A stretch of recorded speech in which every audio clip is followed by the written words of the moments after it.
Jufus, I have 299 FPS, but my opponent has 300 FPS, and he keeps winning the gunfight. What can I do? You, my friend, need DDR5 8000. DDR5 8000? But I already have DDR5 7900. Does that last 100 megahertz really make a difference? 7900? That's small dick energy. That guy that has 300 FPS and 8000, he has a bigger dick than you. No! I have a big dick! Take all my money! Good. Good.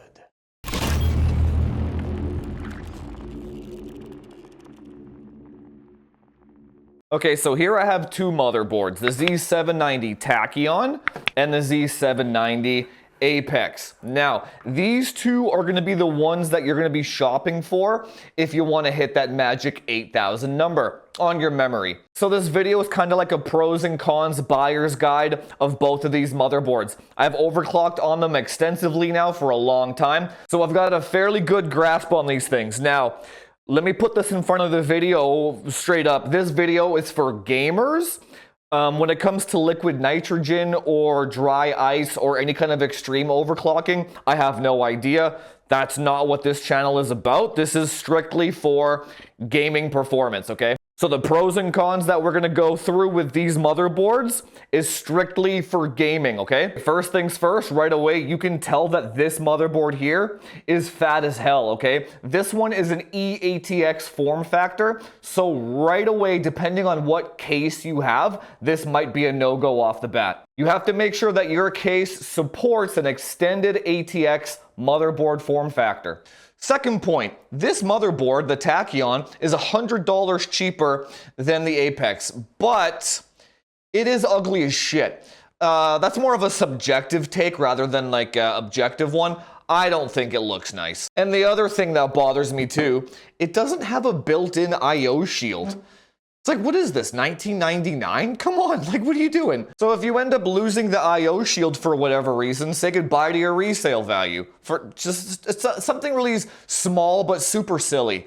Now, in terms of overclocking, I would say they're about equal when it comes to gaming specifically. I would say the Apex has the W in terms of being able to get an extra speed bin out of your memory.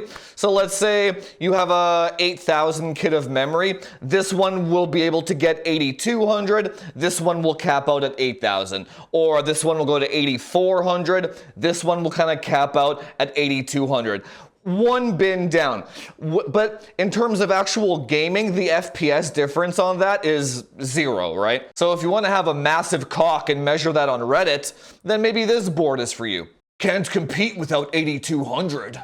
We're not done though. Okay, as stupid as it is, as silly as it is, this motherboard does have the SP number. SP stands for silicon penis number.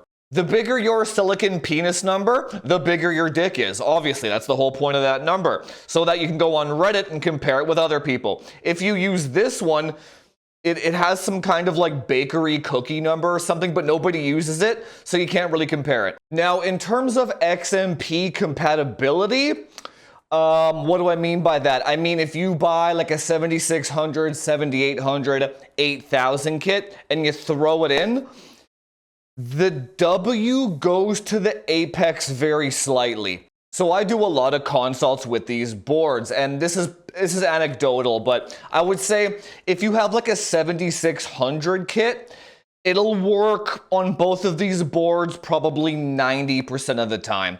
If you have a 7800 kit, this one starts to taper up a little bit in terms of compatibility. I would say this one will work 70% of the time, and this one will work 80% of the time. And then if you have an 8000 kit, this one will work 60% of the time, and then this one will work, honestly, probably also 60%, maybe 70%. So even though this one is $100 cheaper, the voltage ranges on your CPU sweet spot on this one are much more finicky, right? This one is not much more, but it's quantifiably more forgiving on those voltage ranges for your sweet spot to hit that 8,000. So if you're a noob at DDR5 overclocking, then this one might be the way to go for you.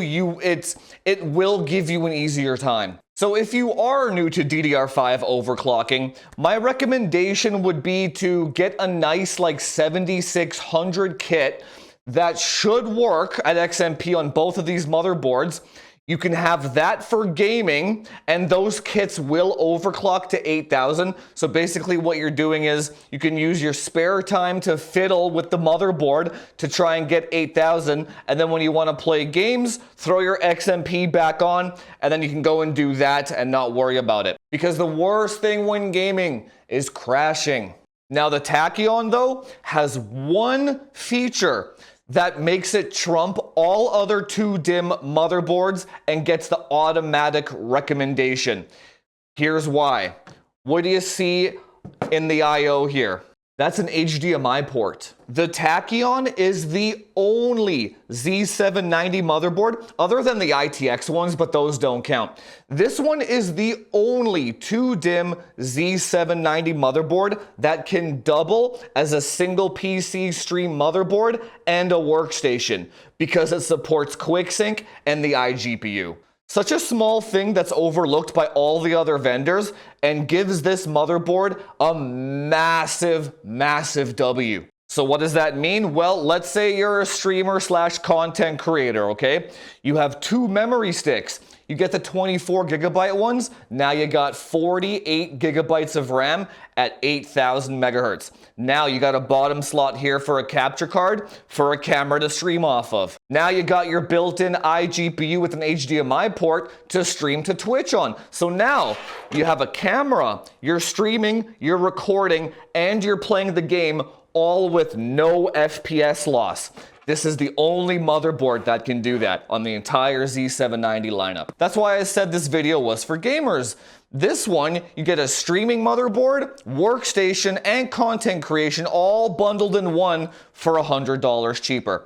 The Z790 Dark that I reviewed before isn't even in the running. It's $100 more than this one, and it's shittier. So that thing is completely obsolete. Don't worry about that one. Now, in terms of actual FPS and benchmark and stuff, these things train the timings basically the same within margin of error, so you don't have to worry about that. The performance on these 2 motherboards is exactly the same. So now that you have all the information, affiliate links down below for both of these motherboards depending on your use case.